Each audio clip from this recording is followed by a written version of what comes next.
Hi, it's me, Johnny. I've been missing. Yeah, what can I tell you? I got married in April. Some of you know that.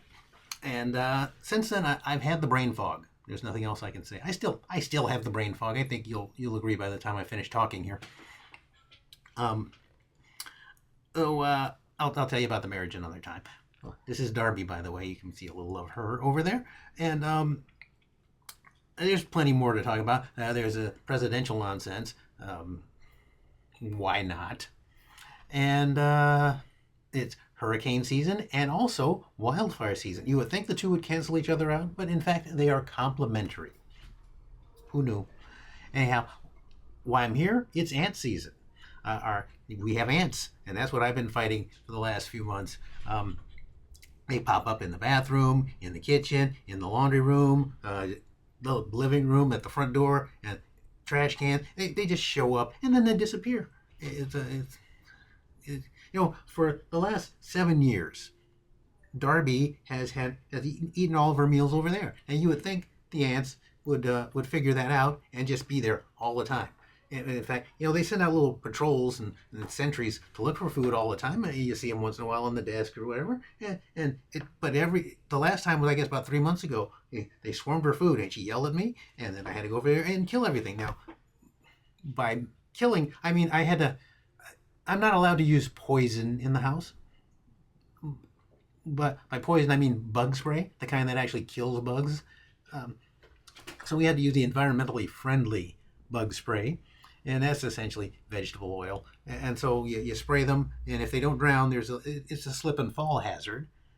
So a lot of them die that way. And usually their family will try to file a lawsuit. You get 4,000 ants to build one ant attorney who will attempt to sue us. However, you can't get 3,000 ants to agree on a legal strategy, so the lawsuit usually just falls apart.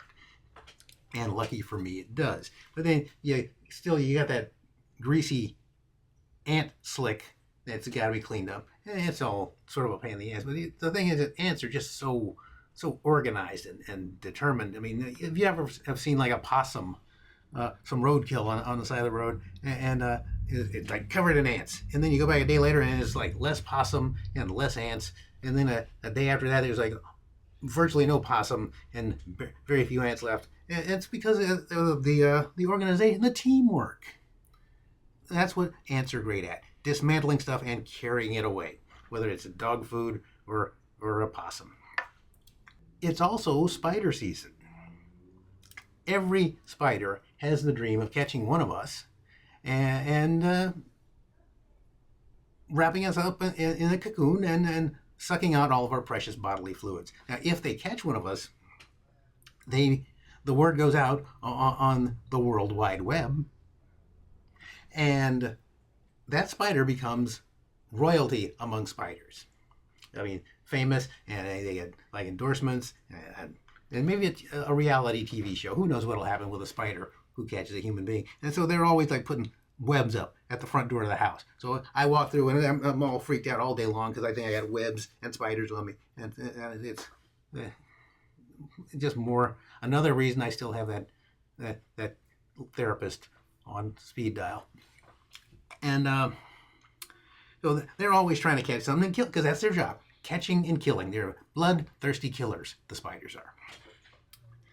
And I guess that's really the metaphor for life that I'm going for here. That you can either be an ant or you can be a spider.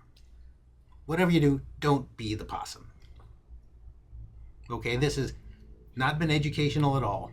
Thank you for your time.